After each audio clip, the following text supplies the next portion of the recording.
OOC or Overseas Employment Certificate hanggang September 29 na lang daw.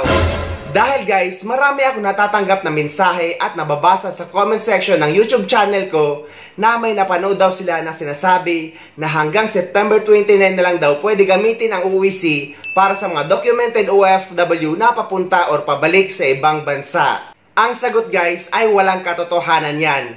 Dahil hindi man natin direktang nakakausap ang mga taga-DMW officer, ay madalas naman sila nagre-reply sa mga tanong natin at update tungkol dito. Lalo na sa mainit na usapin tungkol sa OFW Pass. At wala silang sinabi na hanggang September 29 na lang pwede gamitin ang OOC. Dahil just in case man na ipapatupad nila ito guys, ay maglalabas sila ng formal na anunsyo tungkol dito. Kaya wag na wag muna kayo maniniwala sa mga napapanood nyo na nagsasabi na hanggang September 29 na lang pwede gamitin ang OOC or OOC exemption pabalik sa ibang bansa. Pero just in case man guys na gusto nyong kumpirmahin kapag may nabasa or napanood kayong impormasyon gaya nito, ay dumiretso kayo mismo magtanong sa DMW dahil nagre-reply naman sila. Dahil hanggat wala silang nilalabas na anunsyo tungkol dito, ay hindi ito totoo. Kaka-reply lang din sa akin ng DMW dahil nga may kinlarify ako sa kanila at tinanong na update tungkol sa OOC at OFW Pass. At ang latest reply nila guys ay OOC or OOC exemption pa rin ang gagamitin ng mga OFW kapag babalik sa ibang bansa.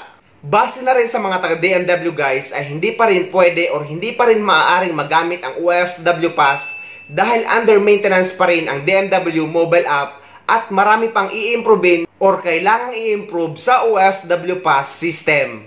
Kaya mananatili pa rin tayo sa paggamit ng OOC or OOC exemption para sa mga documented OFW na papunta or pabalik sa ibang bansa. Dahil guys, sa tingin ko lang ay medyo matatagalan pa ang full implementation ng OFW Pass dahil nga hindi pa ito fully operational. At sa iilang bansa pa lang din ito tinetest. Kaya guys, mananatili pa rin tayo sa paggamit ng OOC or OOC exemption pabalik sa ibang bansa at titigil lang tayo sa paggamit nito kapag may formal na silang announcement tungkol dito. So ayun guys, sana may nakuha kayong idea at sana nakatulong ang video na ito sa inyo.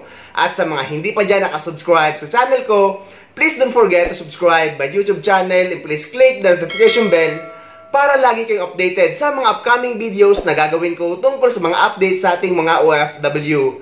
Mula dito sa Dubai, maraming salamat. See you next time.